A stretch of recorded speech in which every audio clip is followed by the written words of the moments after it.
la licenciada Yanina Soledad Lojo, especialista en comercio exterior y finanzas. Los precios del cacao. Vamos a hablar de los precios del cacao, del café, ¿no? Que, viste que vos pasás por la góndola del café y lo mirás de reojo porque es como si estuvieras comprándote un 0 kilómetro. Sí. ¿Hay algo? Claro, cacao es chocolate. Claro. Perdón, maestro. Claro, yo te seguí el juego. Pero vamos a hablar del chocolate también. No sé por qué se me ocurrió el café. Bueno, el café también está caro y el chocolate también. No, vamos a hablar del chocolate, del café y de los precios. Por eso a eso vamos a ir. La saludamos, licenciada. Eduardo Germán y Daniel Quintero la saludan. ¿Cómo le va? Buenas tardes. Hola, ¿qué tal? Buenas tardes, ¿cómo están? Muy bien, muy bien. Aquí estamos debatiendo café, cacao y todo lo que pasa con nuestros precios y mirando el bolsillo de cada uno que se hace complicado. Pero hablemos del tema de esto del cacao que reabre temores sobre la oferta global. ¿De qué se trata? Que me pareció muy interesante lo que está usted planteando, licenciada. Bueno, en realidad el cacao tuvo un pico en lo que respecta a los precios internacionales. Tanto el cacao como el café manejan los precios como commodities. Sí. Y tuvo un pico ya hace un tiempo, entre 2023 y principios de 2025.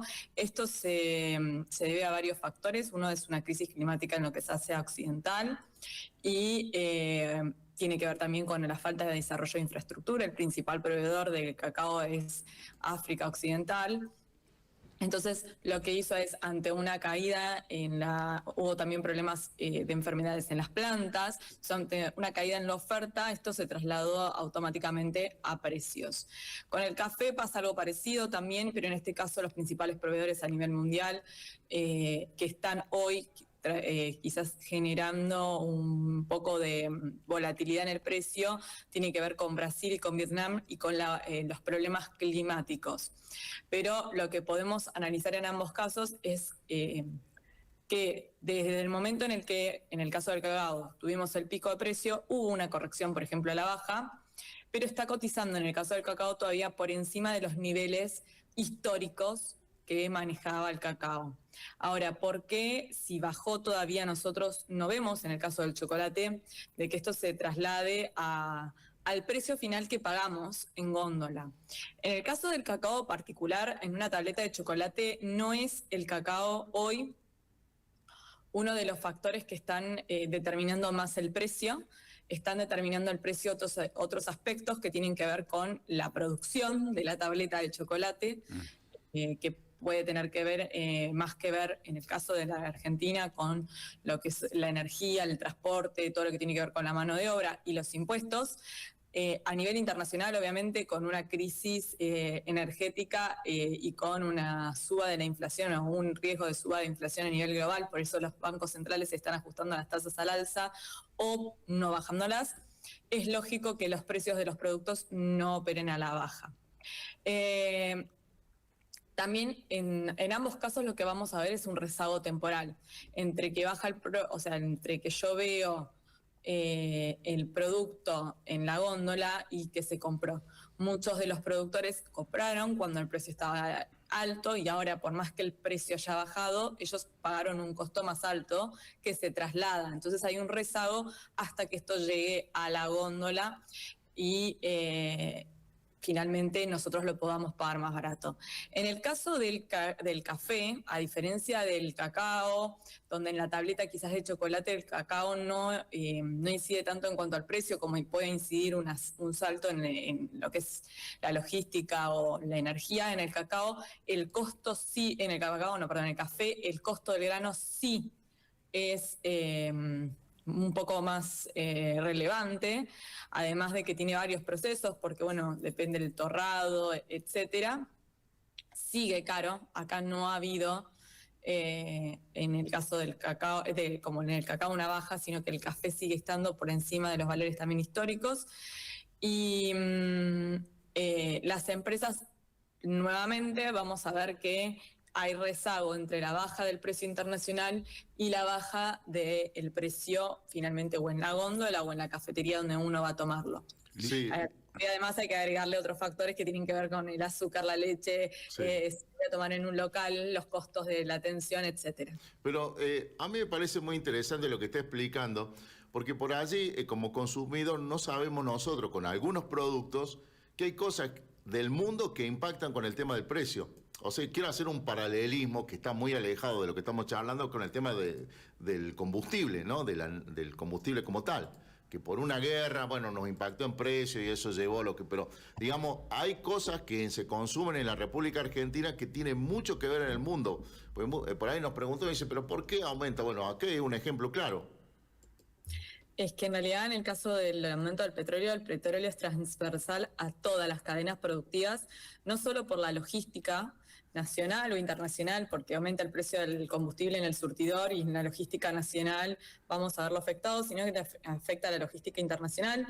Hoy los precios de los fletes internacionales están en un valor muy alto, es más, hubo saltos muy significativos. Hoy un contenedor de 40 pies que viene a la Argentina está casi en $7.000, lo cual es mucho para los valores que se venían operando hasta hace unos meses atrás. Hay ahí una conjunción de factores, desde el precio del aumento del petróleo, la prima de seguro que cobran las aseguradoras a las navieras por todo el conflicto, y además el conflicto geopolítico, porque ustedes recordarán que la Corte Suprema falló en contra de Donald Trump por los aranceles recíprocos y que se impuso por un tiempo determinado, que son 150 días, unos aranceles adicionales 10%. Bueno, eso está llegando a su fin. No se sabe cómo va a continuar la política comercial, entonces muchas empresas adelantaron embarques de o sea, desde Asia hacia Estados Unidos, lo cual hace que haya mayor demanda y se reubique la flota internacional para tratar de abastecer esos mercados, acotando la oferta disponible para el resto del mundo. Después tenemos que el petróleo como derivado se utiliza para elaborar envases, se utiliza en los fertilizantes, hay un montón de insumos en las cadenas productivas que son derivados del petróleo, entonces si sube el barril del petróleo, como lo llegamos a ver en $120, es lógico que eso que está pasando a 13.000, 15.000 kilómetros de distancia termine golpeando mi bolsillo. Licenciada, en el caso del chocolate quiero volver. Porque bueno, acá se pudo ver en algunos supermercados, sobre todo cadenas grandes, que habían llegado algunos importados, ¿no? Una marca, por ejemplo, muy famosa de Estados Unidos, la Hershey, que es de chocolates más ricos que debe haber, pero no venían con precios menos que algunos de producción local. O sea, la importación no hizo que el chocolate bajara, ¿no? ¿O sí? A ver, en el caso del chocolate, vuelvo a decir, si los precios son commodity, el cacao le sale lo mismo, la compra del cacao le sale lo mismo al productor nacional que al productor de Estados Unidos, porque ninguno de los dos, ni el productor de la Argentina, ni el productor de Estados Unidos de la tableta de chocolate, se encuentran con que tienen oferta local. Y en el caso particular de lo que son importaciones, Sí. tenemos que analizar siempre el costo de la importación, porque hoy todavía las importaciones tienen una carga tributaria muy alta, más allá de que en algunos casos hayan bajado la carga tributaria, tenemos aranceles, tenemos tasa estadística, después cuando uno importa paga, que eso no es costo, pero se exige un flujo de fondos y eso golpea financieramente el costo del producto. Hay que pagar un 21% de IVA, un 20% de percepción de IVA, un 6% de anticipo de impuesto a las ganancias y un 3% de ingresos brutos, más todos los impuestos que después pueda uno tener que enfrentar en la venta del local, que le puede pasar a cualquier supermercado, como pueden ser tasas municipales, etcétera. Entonces, más allá de que son impuestos y son recuperables, hasta que yo los puedo recuperar hay un costo financiero. Después están los costos del transporte. No es lo mismo si yo llego con el producto y que lo saco de la aduana hago un tramo corto o si tengo que trasladarlo un tramo muy largo, porque los fletes locales también inciden en el costo final del producto. Hay algunos casos en donde vamos a encontrar productos importados que van a ser con precios más competitivos que el producto nacional y algunos otros que no, que van a estar igualados o incluso algunos siguen estando más caros, pero porque son productos también caros. Que están posicionados o que se posicionan desde el punto de vista del marketing como productos premium. Claro, Entonces el precio tiene que representar esa condición de premium.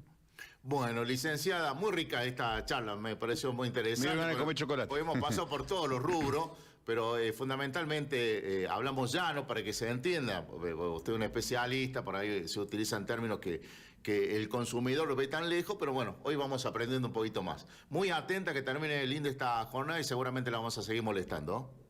No, gracias a ustedes, un placer y un saludo para todos allá. Hasta luego. La licenciada Janina Lojo.